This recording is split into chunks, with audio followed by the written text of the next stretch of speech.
One of them being the need to interact with a legitimate counterpart, a new government that is felt and perceived as illegitimate if it is the product of a process that, at least since the early 90s, more or less since the period that Ambassador Fish mentioned at the beginning of the introduction, has been accepted even in the international community as the standard approach to dealing with the post-conflict situation. That is calling for elections, sometimes even rushing for elections, ahead of the necessary time that is needed in order to create the conditions for competition that is de-linked from violent conflict.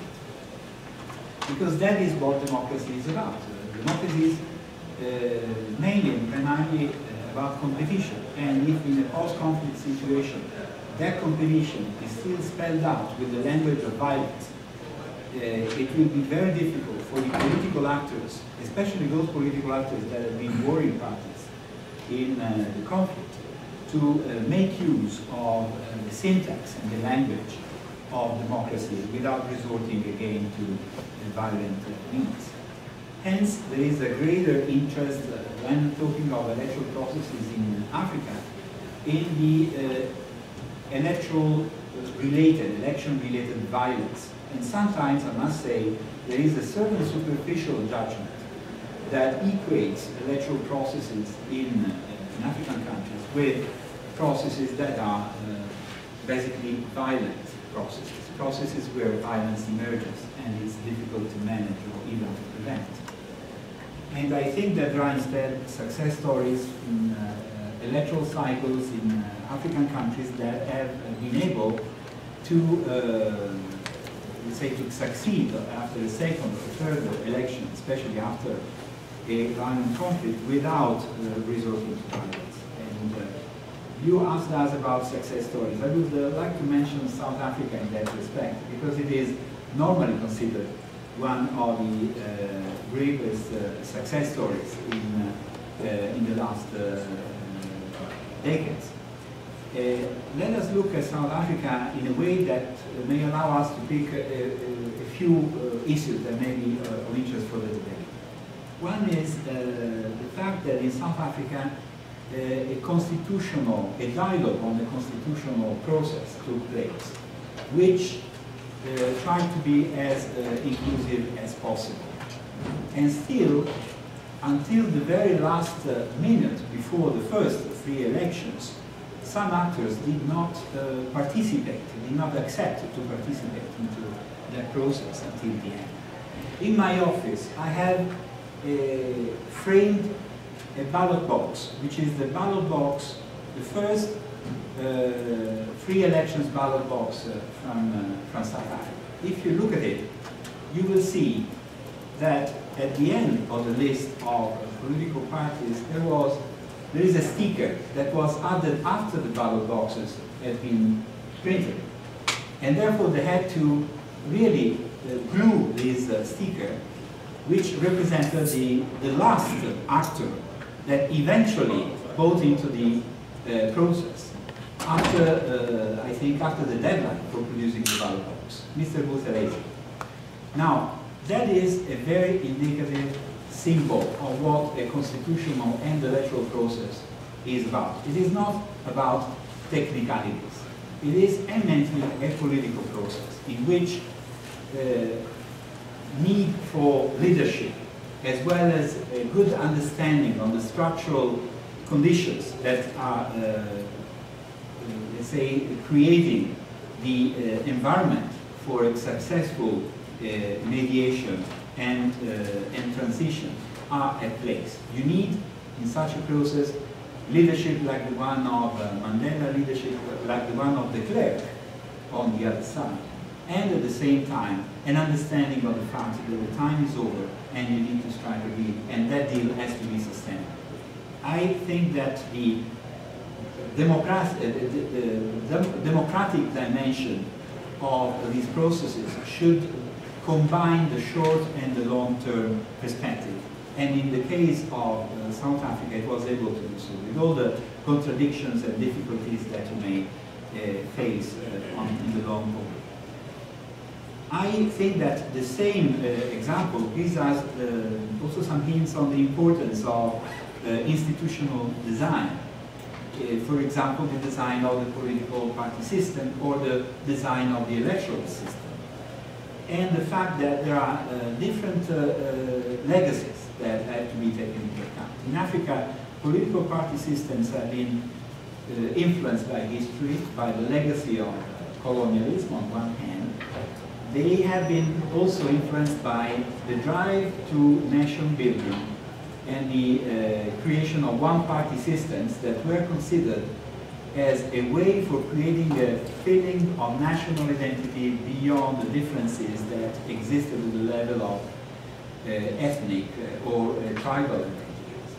And this has implied also a certain rhetoric that, alongside the international situation and the fact that also in Africa, Africa was an arena for confrontation among the main superpowers in the Cold War, there was also sort of a sacralization of the situation of decolonization that has created great obstacles to the introduction of multi-party democracy. And in some cases, the evolution of political party systems, even when there was an opening to a multi-party democracy, had in fact crystallized the situations with one dominant party or situations where there were two dominant parties, and very few instances of two multi-party systems. This is also related to the fact that the electoral system may create incentives for exacerbating polarization and conflict, especially when the system creates a situation of interstate role. And there is a lack and weakness of a democratic culture, a culture that looks at the role of the opposition and not only the role of the incumbent. And that can also be understood when the state is the repository of resources, and accessing the state means also capturing those resources. I think that that has to change, but it is very difficult to change it if institutions are not strengthened. Strengthening institutions means actually working at a very basic level in order to create a democratic culture with civic education. We are talking here also of an intergenerational change. It has to do also with a democratic ethos that changes also behaviors and traditional attitudes towards gender roles. The importance of gender dimensions in democratization in Africa is so clear, especially when it comes to the recognition of rights of women in very concrete issues like inheritance, for instance. And the space and voice for women, I think, is one of the elements, alongside the space and voice for the youth, that may create conditions for the future. Recommendations. I think that from those who work from the outside, it is sometimes important to be realistic about what can democracy assistant players really do. We are talking about democratic processes that, to be sustainable, must be owned by local actors. And these, for example, in the field of democracy assistance, is well characterized when you look at the way the needs are assessed. External needs assessments are bound to overestimate or underestimate the value of elements in democratic reforms that should be probably assessed only by the citizens of the country. And sometimes external actors are also linked to a different structure of incentives, which is related to their own trade, foreign or security agendas. We have seen that also in the past when democracy building was associated with the freedom agendas in the concept of the securitization of those courts. So I think that first of all there is a need for a humble assessment of the role of external actors in these processes. Second recommendation is building on innovative and creative experiences that already exist in the region. and that can be shared across the region with much more credibility and legitimacy than the possible perception of a preaching attitude from the outside if it comes from other actors. But that requires nurturing a space for sharing these innovations, these experiences, including by making use of innovative technologies for sharing these experiences. I think very little can do a lot in this respect.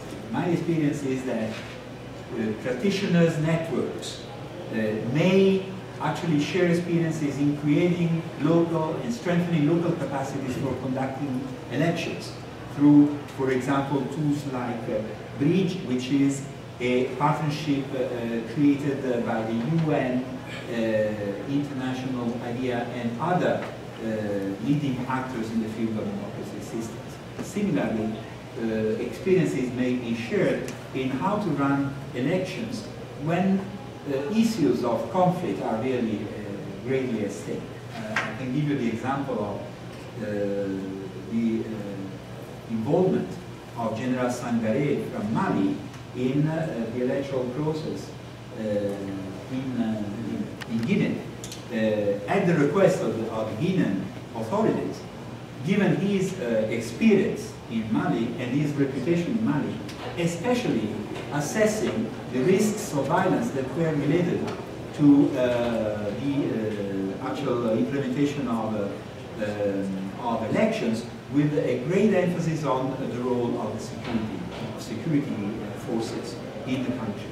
This is an amazing example of an approach that was locally owned, based on peer experience, prompted also by a sub-regional organization, ECOWAS, and supported by the international community. I would say that we have a lot of things to learn from these examples, and I'm sure that there will be more in the future. I will stop there for the sake of time, and I will be happy to interact with you. Fantastic. I hope you all caught all these different ideas. There were a lot of ideas, but I'm really glad you mentioned a couple of successes, and I'm glad you offered up a few recommendations here about what the region can do and what the broader outside world can do. So our next speaker will be Mr. Right here.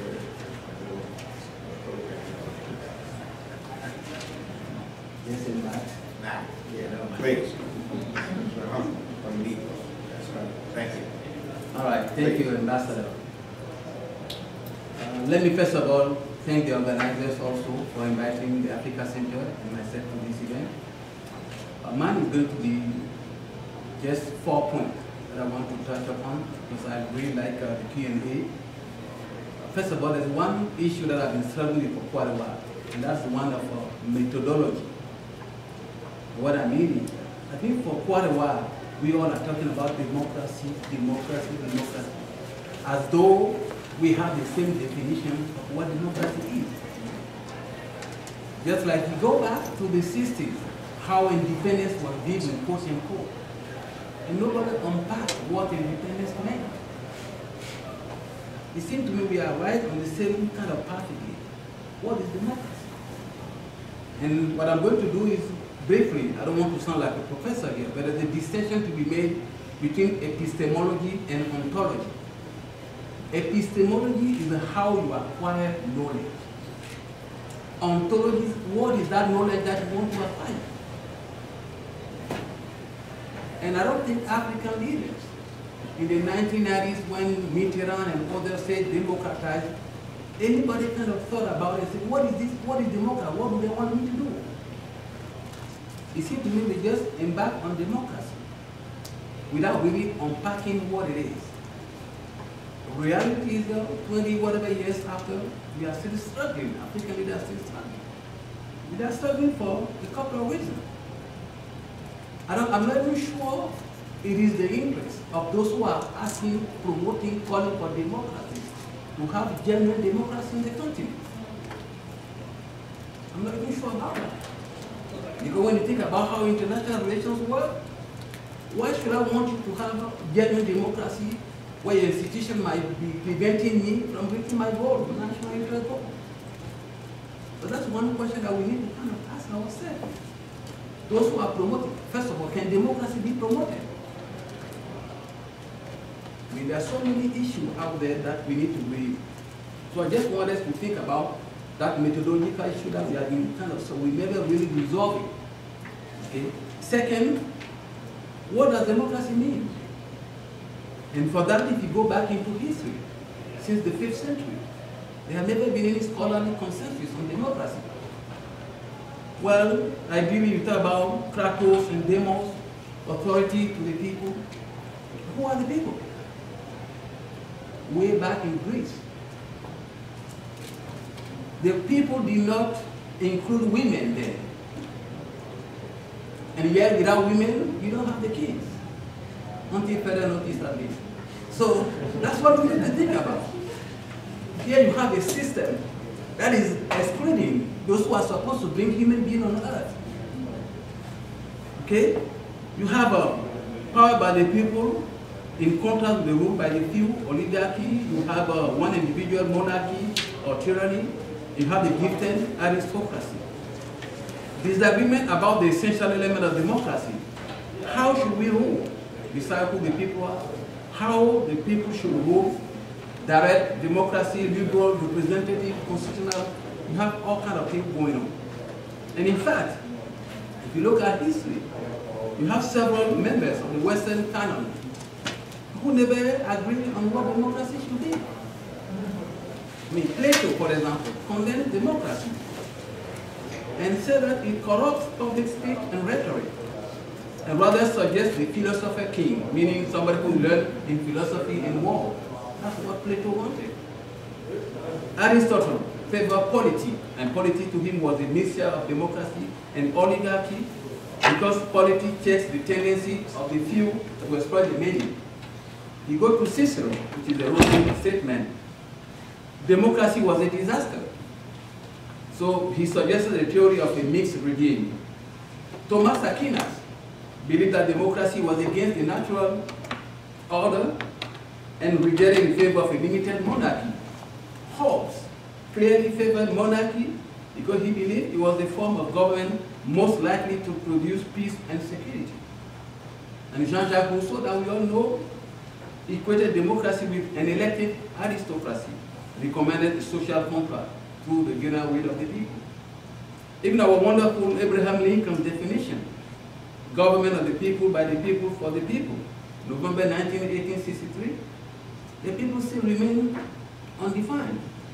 That's why Maurice Duverger, a French sociologist, believed that famous government of the people, by the people, for the people should be read rather as government for the people by an elite derived from the people. So all this to say that we never agree on what democracy should be. And yet, that's where we are going.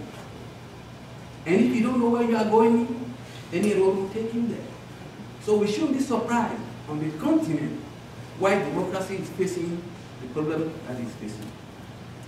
Now, in terms of prospect, of course, there were some earlier, kind of early euphoria. Everybody was excited, democracy is coming to the continent, and everybody was fine. As I said earlier, I never believed those who really wanted democracy. And when François Mitterrand in June 1990 said at Davos, you African countries, if you want any help or foreign aid from us, you need to democratize. 1990, June. Everybody said, well, now we have a tie between democracy and foreign aid. Incidentally, the following year, June 91, the same François Mitterrand said, no, you don't have to democratize now. Why? Because they tired. Those countries that France did not like, didn't have good relationship, were the one democratizing in 1990. When in 91, it became the turn of the close quarter people, I mean countries that are close to France. They said, you don't have to go too far, slow down. So what it means is, while we are talking about democracy here, we have our interests. I think that's one of the issues that we need to really. The second is all habit die hard. Leaders have realized, I mean, the mutation from dictatorship to democrat is a tough one. And by the time you take the elite, who basically hijack the leaders, most of them out of ignorance or whatever, they just they have some people around them who really don't want them to succeed, but they are not aware of that. And since there's no medication against stupidity, I mean, that's simply what is really going on. Okay? Now, the compromise is what we have here, which is what Farid Zakaria called illiberal democracy. That's the compromise we have right now, or virtual democracy, whatever you want. You have all the trappings of democracy. Free and fair election. You have parties, whatever. And what is the nature of those free and fair elections? What is the nature of those parties? That's what we are basically dealing with. And as long as we have our international relations the way it's set up, national interest going on, and then 800-pound gorilla in the room, it is going to be really, really difficult for Africans, unless they are willing to shift the paradigm. It is going to be really, really tough for them to really achieve genuine democracy as far as I'm concerned. And now when we look at the whole global war on terror, that is the excuse some leaders are using to put in jail, descend those who are attacking the water. So that's really the issue that we are kind of struggling with. Now, silver line, you have the military gradually getting out of politics, which is good sign to some extent. You have civil societies that are more active.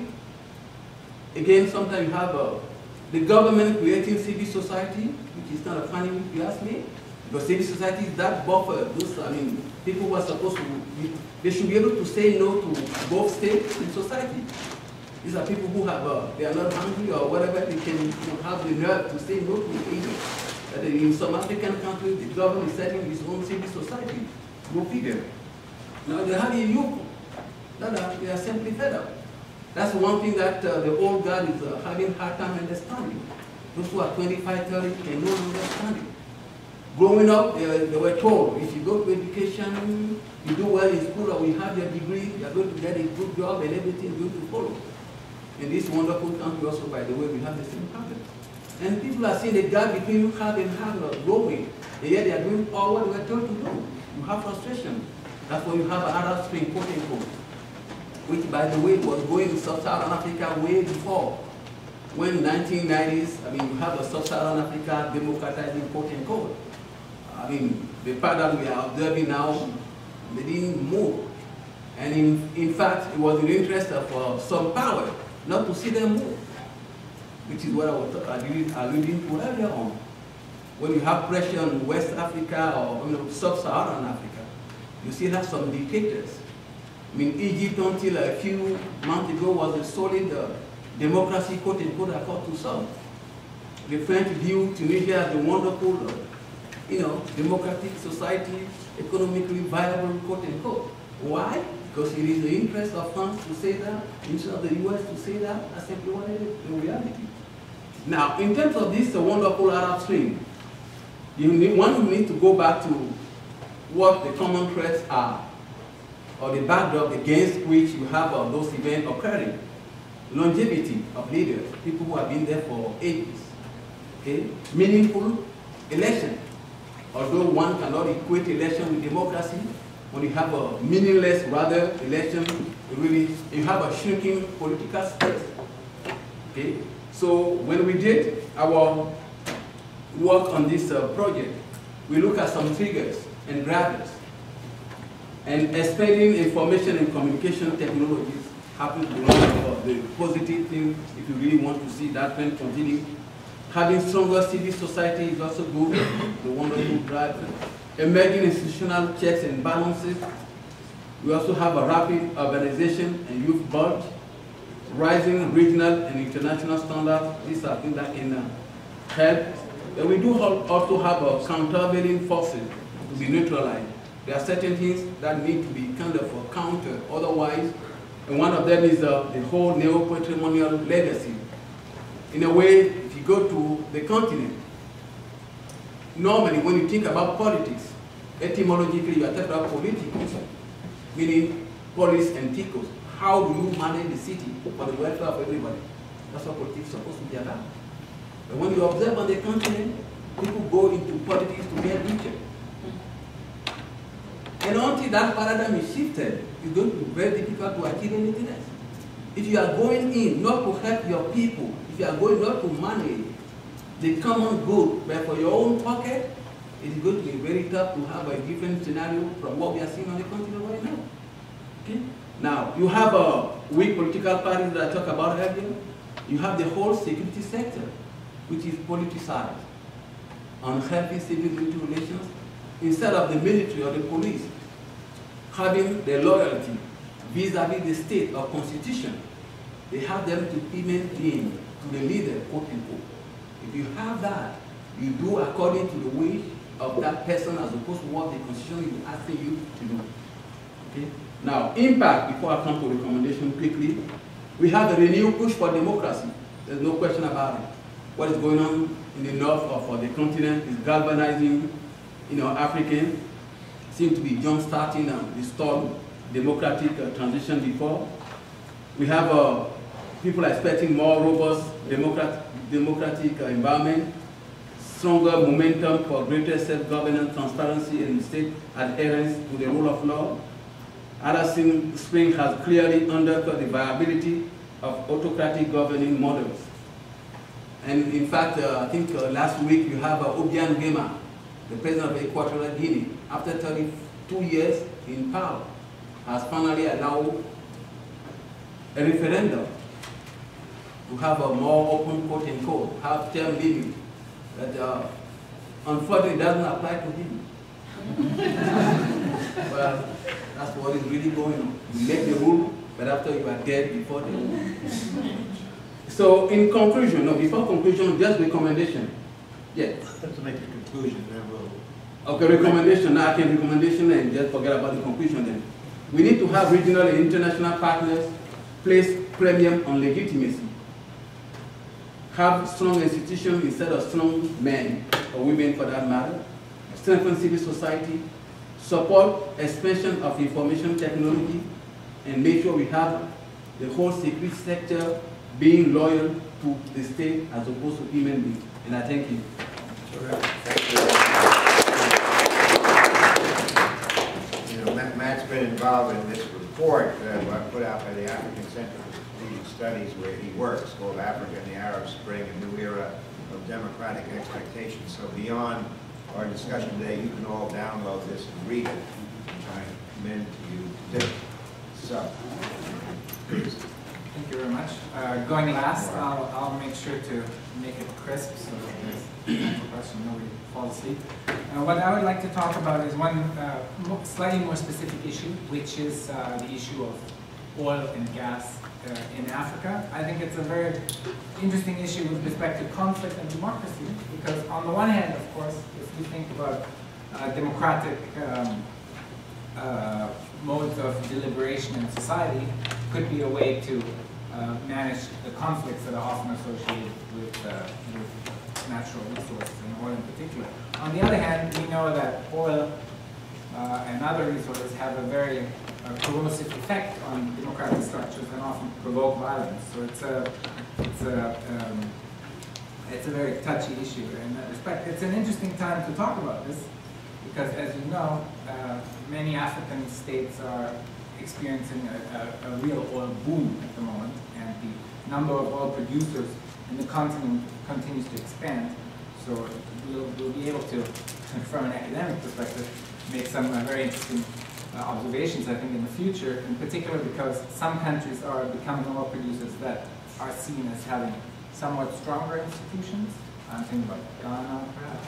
So it'll be very interesting how that plays out. But that's just by way of introduction. One issue that I would like you to keep in mind is building on the question of definition of democracy, is that to go beyond sort of formal conception of rules and procedures to one to a more qualitative conception of citizen participation at the local level. I'm just throwing this out there. I'll come back to it in a minute. With respect to oil, I'm going to slightly more brief than I intended.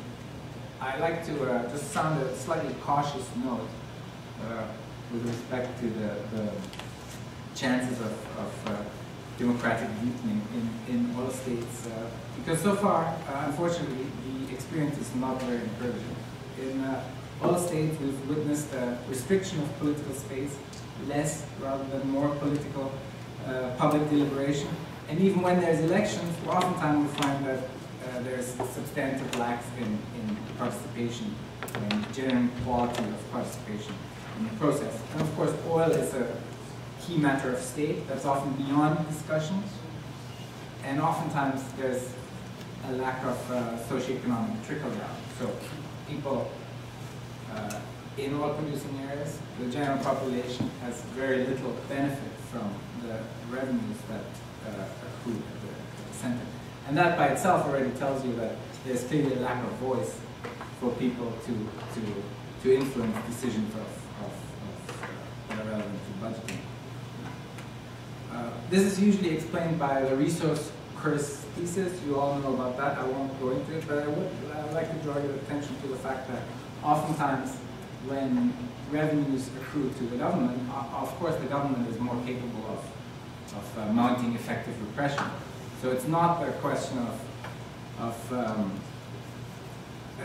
it's not good news in essence in terms of market. So it's more effective repression, but there's also more likelihood of conflict because there are distributive questions to be settled. So with this in mind, I would like to point out that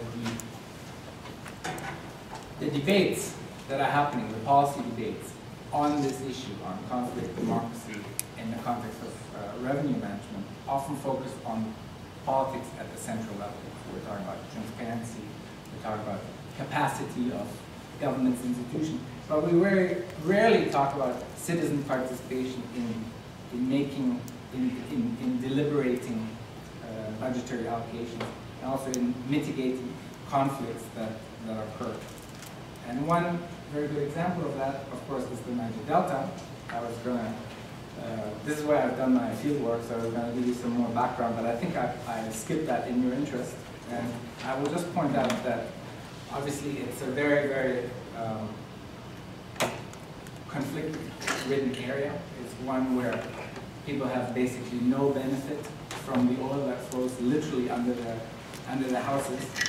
And in fact, they suffer from the production process through pollution, through violence. This is all very, very well known. But one important observation in Nigeria in particular, that over the years, as political regimes changed at the center, there's been very little change to the experience of local people in production areas in terms of violence and in terms of socioeconomic benefits derived from production. So in this case, democracy did not yield benefits at the local level in terms of quality of participation. I was asked to talk about something positive. So I will do that. And I will point to two specific things. One is that there has, in recent years, been somewhat effective civil society organization locally in Nigeria, also in other places, of course, and very effective linkages that have been forged between local grassroots organizations and international advocacy movement. Everybody knows about Shell and the kind of the protests that have been going on. But actually in Nigeria, this has been also somewhat successful, I would argue, and I would be hopeful that there's a chance to build on that momentum created. Secondly, in other places, also in the Niger Delta, we find that small communities have set up community foundations with the help of international NGOs, where there's been some substitution for state institutions that are lacking, where local services are provided, and this may be a model that could potentially be replicated. Of course, the oil companies have already caught on to that. They are already replicating it in a sort of private capacity with very unsavory results in terms of cooptation and corruption.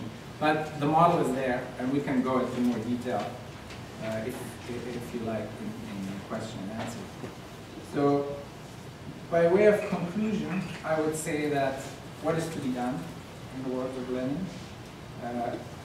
I think there should be more focus on electoral processes locally and transparency of budgets locally, and that, in the particular case of oil, should include the expenditures of oil companies locally in their relationship with local communities. I think that would be a big step in helping communities organize, which is, as I said, a very important dimension. And then, secondly, I think there is more scope in building on those successes, like the previous speaker said. There are two successes that are, well, not successes, but initial positive developments that could be built and supported more. Just very finally, we were also asked to dwell on the Arab Spring, which was interesting because I basically don't know anything about it, so I had fun just thinking about it. But my thoughts are a little bit more worrisome, because when I think about the Arab Spring and the role of oil and natural resources, I think more about the structural constraints to democracy. I think about the oil states that seem to be relatively more successful in weathering challenges through their rule. I think about foreign assistance to democracy that's quite fickle, if you think about it. And I think about the fact that local elites, maybe in the case of Egypt, it seems, are quite adaptable. And these guys, they're quite good at changing just as much as they need to, but not too much. And I would say that in the Niger Delta over the decades, you've seen similar adaptability of local elites.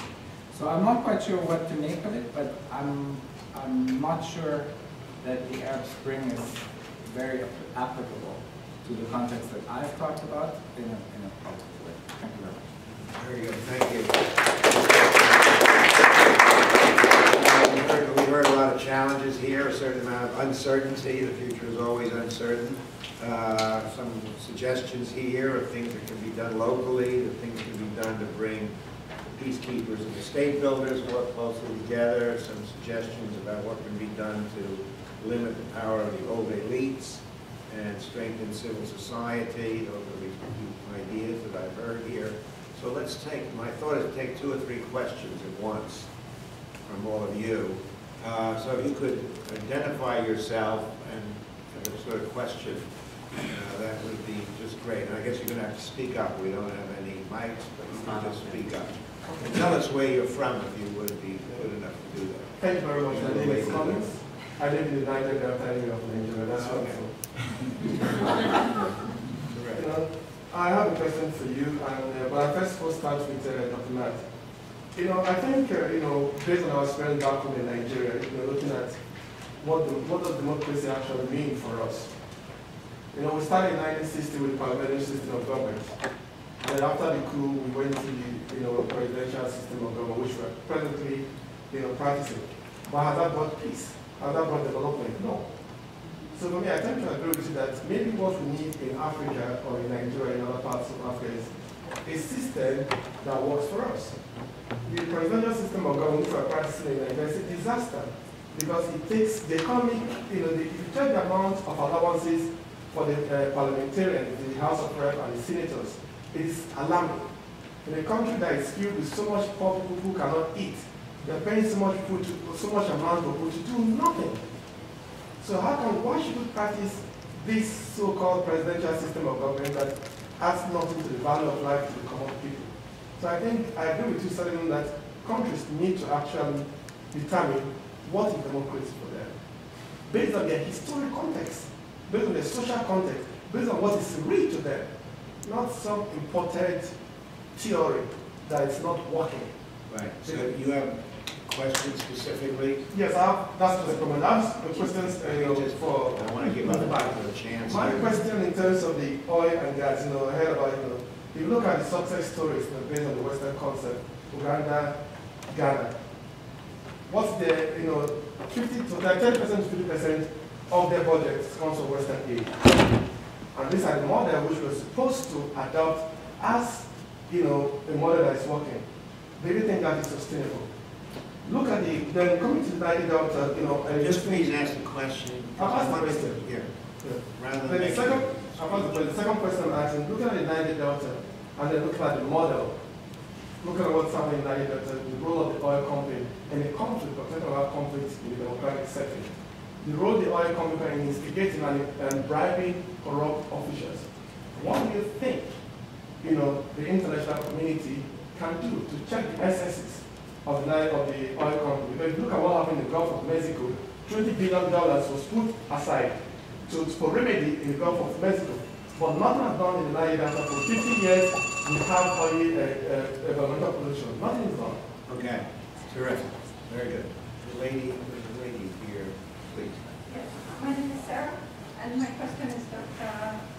Thomason. Kenya is going to have an election. Sorry? Kenya will have an election. Kenya. They have a power sharing agreement that seems to have entrenched corruption. What do you think? They haven't resolved the issues from the last election. Like looking forward, do you have any opinion, any idea? Any suggestions? Any for suggestion? Promoting democratization in Kenya? Any third person want to come in here? Please. My name is Ndiaye from Senegal. I'm from United Nations Bank. And my question is for the panelists. Do you think that as a race of the demographic, the population, lead to the rate of the need for new citizenship, the need of citizenship, and this maybe cause a problem to bridge the democracy. I'm sorry, I just didn't understand the question. About citizenship? Yes, yes. The citizen have grow their needs, and growing their needs should be easy to bridge to get democracy. How do you make citizens? So let's hang on. So let's take those three, and we'll let each of you say something, and then we'll go for another round, and you'll be first in the next round. Well, then we'll stay in the same sequence, so we're reversing, but we'll stay in the same sequence. Well, the question on Kenya, that is a very challenging one. I don't have any recipes, any solutions. Maybe we can think of what happened in the past. I remember that in the review of the election management bodies that my organization carried out. It was, I think, about 5 years ago. There were already some comments on the issues of independence and legitimacy of the election commission in Kenya. And still, the risks of violence that were associated with the previous elections did not materialize. So the international community was relatively confident that the situation wouldn't have degenerated. But still, with the lack of a legitimate body guaranteeing the process and with close results as a trigger, in fact, it happened what happened in the last elections. Now, the reaction of the international community focused on mediation and on African, the engagement of African forces in negotiating this mediation. But it is very hard to say whether this will be sustainable in the long run. I can tell you what we are doing. We have focused on assessing the risks of election-related conflict. And we have developed a tool which combines an analysis of internal and external factors. We selected 2 countries for testing this tool. One is Colombia, the last elections recently held. The next one would be Kenya. testing this tool by involving civil society organizations. So what we are concretely doing is to engage in an analysis of the risk factors related to the possibility of new violence by creating a space for dialogue with the civil society engagement, and whether that would have an impact on the entrenched corruption, on the situation that is on the ground, that is difficult to say. But I think, as I said in my conclusions, we have to be realistic on what the external actors can do, and we're working on creating that space. Matt? Well, I think as far as I'm concerned, first of all, I don't believe in you lose the election and you have a consensus or whatever. To me, that's I just don't know why we do that. Because if you want to do that, don't go for election to begin with. Just like I'm right now, I'm working on a manuscript to suggest that we don't even hold election at all if you know who is going to win ahead of time. Well, let's use that money, go to hospital, schools or whatever. We know the winner already. 102%. We know who is going to win. Why are we fooling who? Okay? Second point about Kenya. I don't want to be the one passing bad news, but violence is likely because nobody addressed the root cause of the violence in the first place. Unless we are kidding ourselves, we think, well, everything is going to be fine. And, thank God or hope that and God is up there as opposed to here for a reason. Now, for India, I think when you look at what is going on the continent, as these African countries are having a hard time meeting the needs of the people already, as we are.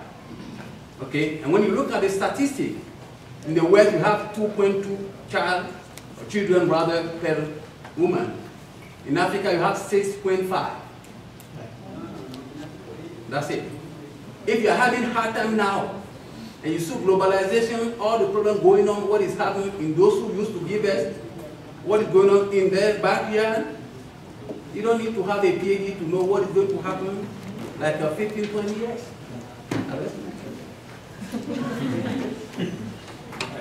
So there are two questions. Number one about the to which extent Ghana and Uganda are models. I tried very hard to be positive. I think what I meant to say was I think those two cases, I'm not so qualified to talk about Ghana, will have very, very severe difficulties in dealing with oil revenues. And I think we will see some problems that people who pointed to Uganda in the past and saw it as a star performer would not have predicted, put it that way. So I think, and we're already seeing it now, that there are some governance problems and some problems with democratic control over resources that are very, very significant. And my personal opinion is that that's likely, unfortunately, to get worse. So no, it's not a model. And number two, what can we do about the oil companies? I think that's a really good question. I tell you what we cannot do, and that's rely on corporate social responsibility. I think that, again, it's obviously my opinion and my observations. Companies are also very adaptable. They go with the wind, they say what they have to say, and then they do what they've always done. That's, I think, in the Niger Delta in particular, very, very clear.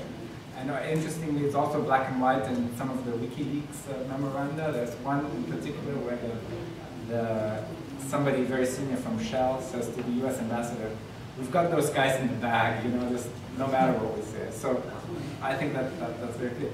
But what is it that we could do? And the only thing that I can really think about is to legislate where the companies are registered, and to legislate more stringently in a way that gets at their core interest, which is making profit. And I'm not an expert in that field, but that's the only way I can think of that might alter their behavior. Thank you. Just very, very briefly, on Kenya, my colleague at PIP de Gastro was speaking to my Occidental class yesterday about changes that are happening in Kenya. And one of the stories, so because he's been involved with what's called transnational organized crime, which is very rife in East Africa as in West Africa. But he told the story inter alia of the American ambassador who went to the one of the senior ministers in the Kenyan government, he handed him a big sheet of paper indicating that some of the ministers of the government were explicitly complicit in corruption. And this was then put into the newspapers. And the minister, the senior minister, I forget what position, had to fire these ministers. So it's not as if nothing can ever change. So there was a combination there of public disclosure from a senior person, communication, which is in the ACSS report, to bring these things out of the open, and political pressure. So now this is not to say there may not be problems with the next election, but there's a certain amount of pressure out there that can be exerted on the government to, and Mr. Odinga was actually present at one of the meetings that was just held on transnational organized crime in Kenya. You know, so cocaine, drugs going through, so on. You know, so nobody's blind to these things. So it's not as if I don't know, you know, and so on. So I think, you know, some changes are possible. I'm trying to put my own emphasis is on the upbeat, as a matter of fact, notwithstanding some of the comments so far, which are all very valid. So, you know, so let's go on here. We're going to have another round, please. I'm Angela Yu from Shanghai International Studies University, and now as the Fulbright Business Scholar at Purdue University. And my question goes to Dr. Ho. Yes, ma'am. And in China, we know the Chinese government speaks highly of the China-Africa partnership. But when we read your report, Strategic Studies, and China is considered one of the obstacles towards the democratization in Africa. Yeah. So my question is, how to evaluate the China's engagement in Africa? Have you any recommendations? Fantastic. So you had a question, I believe. If you would tell us who you are and where you're from. My name is Carl Munner. I'm the publisher, the Public Reporters. We online is related to Nigeria. I graduated from Columbia University, class 2004, just college. I was going to refer not to the panelists, but mainly Mark Martin. From you had something to do with Niger Delta. So I was just wondering why you were there, why you were doing research, of such. What's your observation in terms of foreign oil companies and the interaction with the government of the day? Because what we, according to Wikileaks, that you mentioned as well, and what Imo mentioned as well, talked about there is an endemic corruption in what you call Nigeria. And my question to you is the Western nations, through their oil corporations, helping the country, these developing countries, or destroying them? Okay. I'm going to give that to the mainly to Go ahead. And then the lady there. We'll take you and then the lady there, and then we'll come back to that. I'm Giancarlo. I do have a question that I would like to get the whole panel's perspective on Liberia, and in the absence of Mr. Dennis. In the context of the election, with the remaining, the only opposition party dropping out, and then Johnson sort of winning ultimately by default, but still the election having gone on. First of all, in the from the outlook of the international community, the results of that election and going forward in Liberia, is it essentially the perspective, okay, they didn't show up, they forfeited. But second of all, more from the people's perspectives, which is likely more important, certainly the opposition party supporters, it's not, we didn't show up, so we lost. Is Liberia in any worse of a state than it was before, with the president now having won virtually uncontested? Are things any more tense than they actually were before? Terrific question. Please. Hi, my name is Arfasi, and I'm from the Oromo community. And my question is for Dr. Tomasoli. You mentioned that as people in the diaspora, we have to be realistic. So when we're seeing elections back home always being rigged and unfair, what is realistic for us to do? Very good. Okay. Yes. Well, first of all, there was the question on China, which I think was quite interesting. We didn't address it in the panel, but in fact it was, I think, sort of an implicit element. And China's engagement in Africa is really, in fact, proposing an alternative approach to, in fact, to aid relationships. It's a new kind of aid, and it is being considered with a lot of worry, actually, by all those who have been supporting democratization in the continent, because it comes with no strings attached on a nominal basis, but in fact it creates a lot of strings in strengthening precisely the type of elite guaranteeing, entrenching the interests of those who are already in place, and basically assuring a safe delivery of what is promised. And I think it is an emerging issue which traditional donors are addressing with a lot of caution. At the end of this month there will be a conference in Busan in Korea on development effectiveness, and China is part of it. So if you look at the outcome document in Busan, there is a very, very weak reference to democratic ownership of development national strategies. Still, it is there, and it all depends on whether that is meant just beyond the rhetoric. But I think it is creating, in fact, a new challenge to democratization.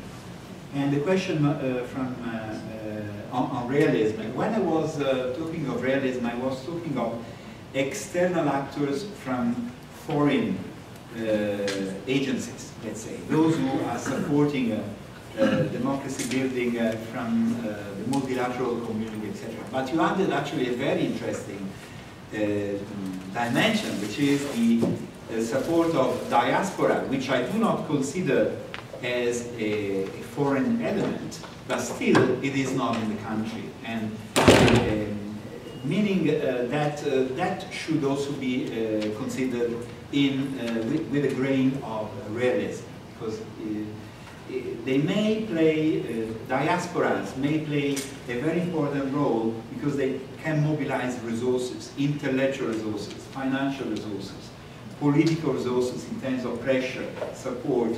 They can also support the local, domestic NGOs, and you have all of that happening, actually.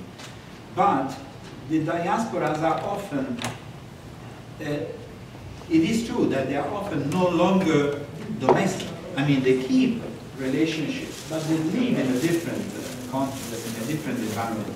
And the accountability of what they do in political processes that do not impact on them directly is an issue that should be taken into account. In fact, in some situations, diasporas, like in Sri Lanka, for example, diasporas played a negative role on peace dynamics. And without having any accountability, without paying any price directly for the role that they played in incentivizing conflict dynamics. So I think that there should be probably a great degree of wisdom, the capacity to play a supportive role with the capacity also to understanding the fact that diaspora are not necessarily local, even if they belong to that reality.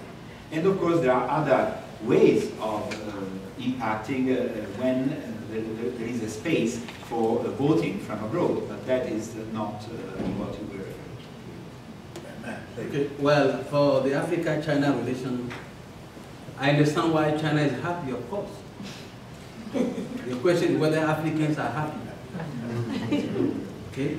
And one has to go back. It's a very old relationship, believe it or not. A lot of people don't realize that. And when you go back to the liberation movement, war, and all those things, the Chinese have been giving weapons and training all along, no problem. And what China is doing is not different from what the US has done, France, or anything. They are all the same. The only distinction here is the Chinese are coming, say, I want to play new, different. And in theory, that's what they are saying. But when you go back, you see they are not different from the other. Everybody is scrambling for resources, African mineral, that's what it is. If they can come out and say, well, that's what I'm going to do, fine. But now they are undermining democratic process and everything to make sure they keep the dictator or whoever can help them achieve their goal. That's why you have some resentment. Otherwise, I don't have any problem.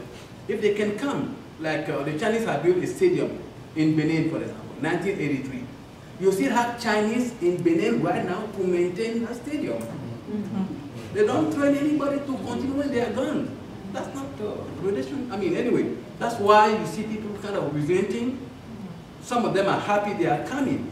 But at the end, they are realized they are not that different after all from those, the first who came and did us. Tazara, the Tazara Railway, Tanzania-Zambia Railway, there were only trains for that line because they could not run on the rest of the network in Tanzania. They had a different rail. So this is So- kind of the Let's please. What is the Liberia situation? I think, unfortunately, and I'm a little bit disappointed, I have to be honest, for two reasons. When Sir Liv Johnson came, she said clearly, I'm here for one term. And gave an elaborate reason why she was going to be there for one term. Well, power is sweet. At the end of the day, Nobel Prize. well, yeah, okay. But what I'm saying is, at the end of the day, that's what it's coming down to. I haven't done what I came here to do. You are going there for 6 years or 5 years. You say you're not going to run. Why don't you have an agenda that you can achieve within 5 years? Don't come to the end and say, well, I'm sorry, I wasn't done. Just like what happened in Niger, Tazachi, give me extra time. We are not in basket or football here. You come for 5 years, do what you need to do. If you cannot get it done. Thank you.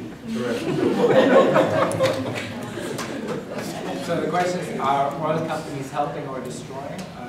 I think can destroy because people are really complaining. There is militant groups bombing UN buildings. I mean, there's bombs going on here and there. The question is, does Nigeria actually exist? Do you really think there's a Nigeria? It was put up by the British. And people are resenting that from all angles. The OBC from the Yoruba area, the Mossad from the east, the Hokabaram from the north, Islamic, and there's a fusion of Al-Qaeda now in the country, in affiliation, I guess so. Yeah, I mean, with respect to the world, oil companies, they're clear, in my opinion, they're destroying. And I have been visiting the Niger Delta since 2005 in different capacities. And it's very clear as an observation that there are all sorts of policy frameworks and corporate social responsibility initiatives. But when you visit the communities, it's just the same. And people suffer just the same. I think that's very unequivocally clear. Not just suffering, the lands have been destroyed, the Yes, waters, and this pollution. continues. Let's take another. Yeah, you finish. Well, we're going to have another round. I want to get as many of you as an opportunity to ask questions. Hang on 2 seconds while you finish. May I just say one quick thing about China? And that's a very interesting, also in the Niger Delta, when you speak to oil companies and sort of foreign movements and those kind of things, there is a tendency to point to Chinese companies and say, once those guys come, then things will go really bad. You better stick with us. And you wonder, what could they do that people aren't already doing? So it seems a bit almost like a kind of a smoke screen in a way, that this fear of the looming Chinese dominance. Terrific. So we're going to take another round here. I mean, I've got a lot of thoughts myself, but I want to get all of you in here who would like to ask a question. So the gentleman toward the back there, who wanted to ask something? Why don't you introduce yourself? Yeah, I'm Franklin Tibuno. I'm from Liberia. And my question to the panelists. In 2003 in Liberia, we got another intervention of a foreign government stating that an elected president leave power because of instability in Liberia. And moving on to Ivory Coast in 2011, we saw France getting into Ivory Coast for another president to leave. And another one followed in North Africa, in Libya. My question comes about, is it a new form of colonialism that has become in Africa?